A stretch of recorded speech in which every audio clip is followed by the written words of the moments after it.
I'm with Mr. Phillippe Baretaud. You work for Accor and you're the Director of Development for the Middle East.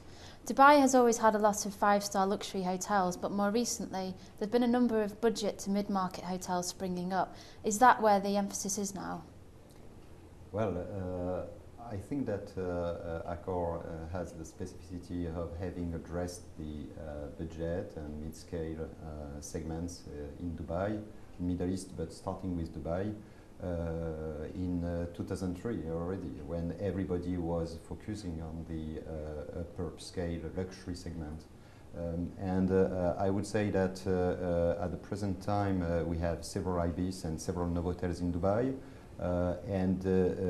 We are leading the market in Middle East and in Dubai as well in terms of budget offer.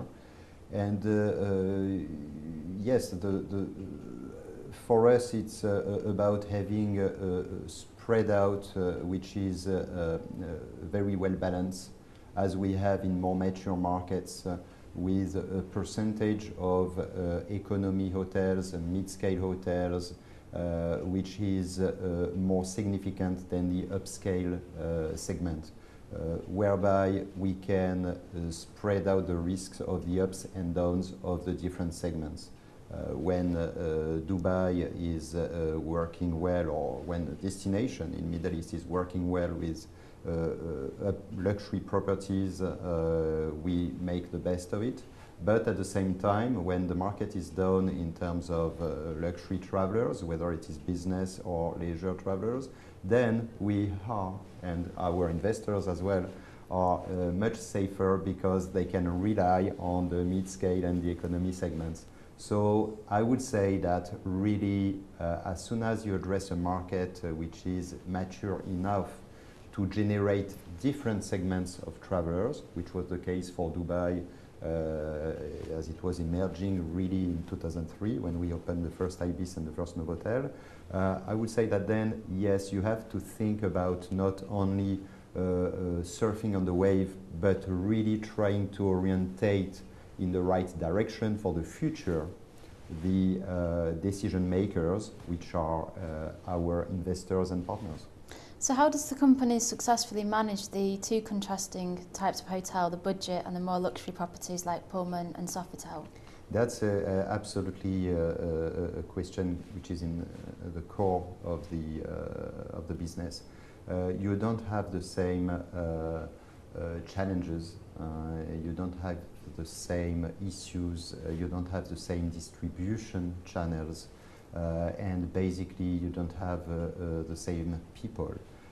What we have done when in 2007 Accor has repositioned Sofitel in the luxury segment and created the Pullman brand to take advantage of the upscale and convention hotel segment.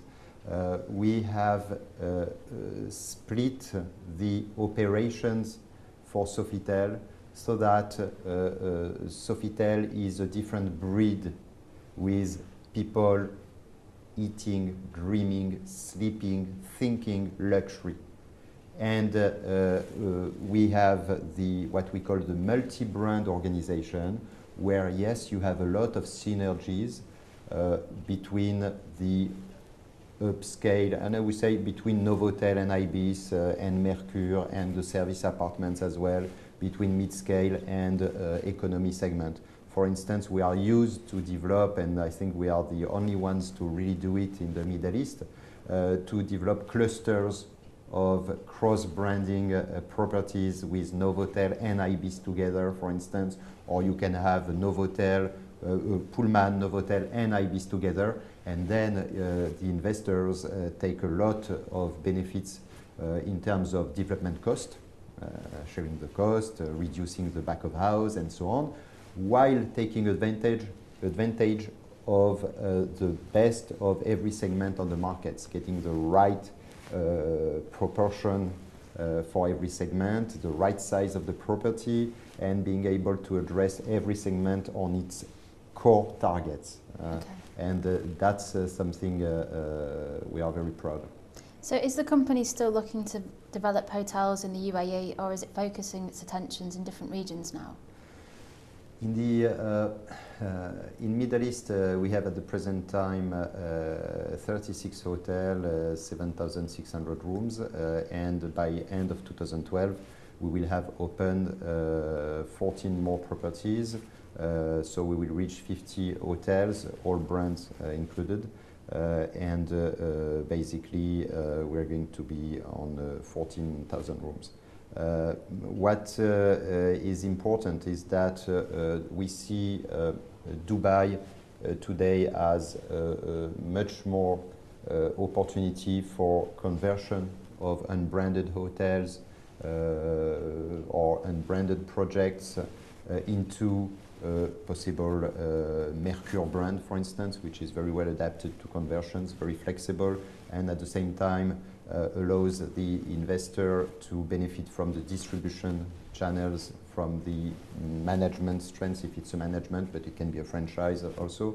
So Dubai is much more a takeover, a conversion market. We don't need to add more properties to the market. I think it's already oversupplied, especially in the five-star segment. And the new supply coming up in the UAE particularly, and Dubai and Abu Dhabi, is mainly still on the upscale and upper upscale segment. So I would say that much more conversion orientated, and we are working very hard on the main domestic regional market, which is Saudi. And we are spreading out our network of IBIS and Novotel on this market, which has both the advantages of inbound travelers and domestic demand emerging. And on the main cities, we develop Sofitel and Pullman, Riyadh, Jeddah, Makkah, Medina.